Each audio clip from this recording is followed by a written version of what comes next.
بسم اللہ الرحمن الرحیم قال اللہ تبارک و تعالی فی القرآن المجید والفرقان الحمید ربنا اغفر لی ولوالدی وللمؤمنین یوم یقوم الحساب صدق اللہ العظیم وبلغنا رسوله النبی الکریم الامین بلغ العلا بکمالہ کشف الدجا بجمالہ حسنت جمیع خصالہ صلو علیہ وآلہ۔ تمام حضرات ذوق شوق کے ساتھ بآواز بلند درود پاک پڑھیے۔ الصلاۃ والسلام علیک یا سیدی یا رسول اللہ، الصلاۃ والسلام علیک یا سیدی یا حبیب اللہ، الصلاۃ والسلام علیک یا خاتم النبیین وعلی آلک واصحابک یا شفیع المذنبین۔ آج اشک میرے نعت سنائیں تو عجب کیا، آج اشک میرے نعت سنائیں تو عجب کیا، سن کر وہ مجھے پاس بلائیں تو عجب کیا۔ دیدار کے قابل تو کہاں میری نظر ہے، دیدار کے قابل تو کہاں میری نظر ہے، لیکن وہ کبھی خواب میں آئیں تو عجب کیا۔ منہ ڈھام کے رکھنا کہ گناہ گار بہت ہوں، منہ ڈھام کے رکھنا کہ گناہ گار بہت ہوں، میت کو میری وہ دیکھنے آئیں تو عجب کیا۔ اللہ جل شانہ کے حمد و ثنا اور آقا کریم علیہ السلام کے درود و سلام کے بعد سب سے پہلے تو رب کی بارگاہ میں یہ دعا اللہ ہم سب کی حاضری کو شرف قبولیت عطا فرمائے۔ جام عابد صاحب کے والد مرحوم کے اللہ تعالیٰ سب گناہوں کو معاف فرمائے، ان کی قبر پہ کروڑ رحمتوں کا نزول فرمائے۔ میں نے آپ کے سامنے قرآن مجید کے الفاظ پڑھے۔ اللہ فرماتا ہے ربنا اغفر لی ولوالدی وللمؤمنین یوم یقوم الحساب۔ یہ کلام تو رب کا ہے، لیکن حضرت ابراہیم علیہ السلام نے دین اسلام یعنی حضور علیہ السلام کی ولادت سے بھی کئی ہزار سال پہلے اپنے زمانے میں یہ دعا مانگی تھی۔ اللہ کو وہ دعا ایسی پسند آئی کہ اس نے اپنے قرآن کا حصہ بنایا اور ہمارے لیے بھی اس دعا کو حضرت ابراہیم کے وسیلے سے ہمارے لیے بھی آپ کے فیض کو جاری کر دیا۔ دعا کیا ہے؟ دعا یہ ہے ربنا اغفر لی ولوالدی، مولا مجھے بھی معاف کر دے، میرے ماں باپ کو بھی معاف کر دے، وللمؤمنین یوم یقوم الحساب، مولا صرف یہ نہیں کہ مجھے معاف کر دے یا میرے ماں باپ کو معاف کر دے، قیامت تک آنے والے سب مسلمان مردوں کو بھی عورتوں کو بھی معاف کر دے۔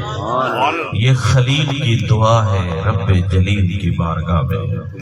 دوستو، سب سے پہلے انسان پہ اپنا حق اور اس کے بعد سب سے زیادہ حق ماں باپ کا ہے، یہی قرآن کے الفاظ بتا رہے ہیں۔ انہوں نے پہلے اپنی ذات کا ذکر کیا، اس کے بعد والدی ماں باپ کا ذکر کیا۔ جو والد ہے، جو والدہ ہے، کائنات کے اندر جتنا بھی ہمارے خونی رشتے بنتے ہیں یہ سارے ہماری ماں اور ہمارے باپ کی وجہ سے بنتے ہیں۔ ماں ہے تو مامے ہیں، خالائیں ہیں، ماسیاں ہیں، باپ ہے تو چاچے تائے، یہ سارے رشتے ماں اور باپ کی وجہ سے بنتے ہیں۔ ماں اور باپ کیا ہے؟ نبی کریم علیہ السلام نے اللہ کی رحمت کو جب بیان کیا تو حضور نے فرمایا اگر رب کی رحمت کو دیکھنا ہو تو ماں کے پیار کو دیکھ لو، اس لیے کہ جتنا ایک ماں بچے سے پیار کرتی ہے، اگر 70 مائیں بھی مل جائیں وہ بندے سے اپنے بچے سے اتنا پیار نہیں کرتی جتنا ہمارا رب ہم سے پیار کرتا ہے۔ بندے کو معلوم نہیں تھا کہ رب رحمان تو ہے، رحیم تو ہے، وہ رؤوف بھی ہے، وہ غفور بھی ہے، سمجھ نہیں آ رہی تھی کیسے ہی اس کی مغفرت ہے، کیسی اس کی رحمت ہے۔ تو میرے نبی نے بتا دیا کہ اگر تم نے رب کی رحمت کو دیکھنا ہو تو ماں کی شفقت کو دیکھ لو۔ دوستو، ماں باپ کا مقام کیا ہے؟ اللہ اکبر۔ حضور علیہ قرآن مجید کو پڑھ کے دیکھیں، بے شمار آیات ہیں جو ماں باپ کی احسان، ان کے ساتھ مہربانی کے بارے میں۔ حضور علیہ السلام کے فرامین سیاستہ کے اندر احادیث کثیر تعداد میں موجود ہیں۔ مسلم شریف کی ایک روایت ہے، ٹائم ہمارا جا رہا ہے، میں جلدی میں ہوں خود بھی، ایک حدیث مبارک میں آپ کو پیش کرتا ہوں، آپ توجہ کیجئے، اس کے اندر بہت سارے ہمارے لیے بہت ساری اس کے اندر رحمتیں ہی رحمتیں۔ حدیث مبارک میں آتا ہے آقا کریم علیہ الصلوۃ والسلام نے فرمایا، یوں تو کئی بچے اپنی ماں کی گود میں دودھ پینے کی حالت میں بولے ہیں، لیکن میرے نبی نے فرمایا 3 بچے ہیں جو اپنی ماں کی گود میں دودھ پینے کی حالت میں بولے ہیں۔ ایک تو حضور علیہ الصلوۃ والسلام نے فرمایا حضرت عیسیٰ علیہ السلام، 2 اور تھے، وہ 2 میں آپ کو بیان کرتا ہوں، ان میں دلچسپی بھی ہے، رحمت بھی ہے، بہت کچھ ہے، علمی ہے، اور کیجیے مختصر عرض کرتا ہوں۔ ان میں سے ایک جو دوسرا تھا، حضور علیہ الصلوۃ والسلام نے فرمایا پہلے زمانے میں ایک عبادت گزار تھا، اللہ کا ولی تھا، نیک بندہ تھا، نام اس کا تھا جریج۔ اس نے شہر سے بستی سے باہر ایک عبادت خانہ بنایا، کچی مٹی سے، کچی اینٹوں سے اس نے بنایا، رات دن اس کے اندر عبادت کرتا تھا۔ اس کی ماں ایک دن اس کے پاس گئی، دیکھا کہ اس کا بیٹا نماز پڑھ رہا تھا۔ ماں نے اسے کہا جریج مجھے تیری ضرورت ہے، میری طرف توجہ کرو۔ لیکن جریج پہلی شریعت میں نماز کے دوران بھی بندے کے بولنے پہ پابندی نہیں تھی، اگر وہ کوئی جواب دے دیتا تو شریعت کے اندر جائز تھا، اور ہمارے حضور کی شریعت میں ابتداء اسلام میں بھی یہی تھا۔ پھر قوموا للہ قانتین، جب یہ آیت اللہ نے نازل کی تو اس کے بعد پھر نماز کے دوران کلام کو بند کر دیا گیا۔ اب وہ گئی، ماں نے بلایا، حضرت حضور نے فرمایا، جریج نے دماغ میں خیال کیا ایک طرف ماں ہے، ایک طرف رب کی عبادت ہے، کیا کروں؟ اس نے کہا ماں کو چھوڑو، رب کی عبادت کرتے ہیں۔ اس نے ماں کو جواب نہ دیا، ماں ناراض ہو کے چلی گئی۔ دوسرا دن پھر ہوا، ماں آئی، وہ عبادت کر رہا تھا، نماز پڑھ رہا تھا۔ حضور نے فرمایا، ماں نے کہا جریج آؤ میری طرف، مجھے ضرورت ہے تیری، کام کرو میرا، میں تم سے کلام کرنا چاہتی ہوں، مجھ سے بات کرو۔ لیکن جریج پھر دماغ میں خیال آیا، ایک طرف ماں ایک طرف رب ہے۔ اس نے جریج نے ماں کو چھوڑ دیا۔ نماز میں تیسرے دن بھی یہی ہوا، جب ماں تیسرے دن جانے لگی تو ماں کو جلال آیا۔ ماں نے کہا اللہ تجھے اس وقت تک موت نہ دے جب تک کہ کسی بدکار عورت کا تو منہ نہ دیکھ لے۔ اب ذرا غور کیجئے، مسلم شریف کی روایت ہے، نبی کریم علیہ الصلوۃ والسلام نے فرمایا لوگو اے میرے غلاموں، اے میرے صحابہ، اس ماں نے یہ کہا کہ جب تک تو اس وقت تک نہ مرے جب تک کہ کسی بدکار فاحشہ عورت کا منہ نہ دیکھ لے۔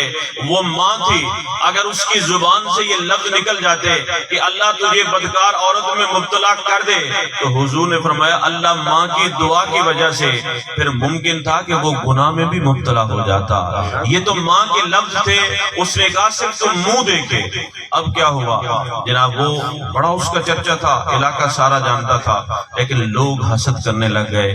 ایک عورت تھی بڑی حسین و جمیل، اس علاقے کی تھی، وہ بستی والوں کے پاس گئی، اس نے کہا جریج بڑا اچھا بندہ ہے، عبادت کرتا ہے، تمہیں اس پہ رشک آتا ہے، اگر تم چاہو تو میں اسے گناہ میں مبتلا کر سکتی ہوں، اسے گمراہ کر سکتی ہوں۔ انہوں نے کہا جا تجھے اجازت ہے، اگر تو نے یہ کر لیا تو تجھے انعام دیں گے۔ حدیث مبارک میں آتا ہے وہ عورت گئی، اس نے جا کے بڑی کوشش کی، لیکن وہ اللہ والا تھا، جس کی نظر دیدار الہی پہ لگے پھر مخلوق خدا اس کی توجہ کا مرکز نہیں بن سکتی۔ جس نے رب کے جلوے دیکھے ہوں، جس نے رات دن حضوری میں گزارا ہو، جس نے اللہ کی عبادت کی لذت کو دیکھا ہو، جس نے اللہ کے دید کی لذت کو چکھا ہو، دوستو پھر اسے مخلوق کی طرف توجہ کرنے کی ضرورت پیش نہیں آتی۔ مخلوق کتنا ہی حسین کیوں نہ ہو، وہ مخلوق کے حسن میں بھی خالق کے حسن کے جلووں کو دیکھتا رہتا ہے۔ اس نے بڑی کوشش کی لیکن جریج نے توجہ نہ کی، جب وہ ناکام ہوئی جانے لگی تو اس نے کہا اچھا یہ تو نہ مانا، اسی کے معبد میں، اسی کے عبادت خانے میں اس کا ایک چرواہا رہتا تھا، اس نے اسے بلایا، اس نے کہا ٹھیک ہے اس میں تو کوئی حرج نہیں، عورت بڑی حسین و جمیل تھی، اسے پیسہ دیا، اس نے زنا کیا، زنا سے حمل ہو گیا۔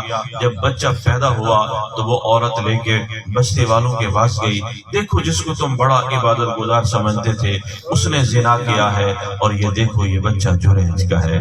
نبی کریم علیہ الصلوۃ والسلام نے فرمایا وہ سارے دوڑے، انہوں نے لاٹھیاں اٹھائیں، کلاڑے اٹھائے، پتہ نہیں کیا کیا اٹھایا،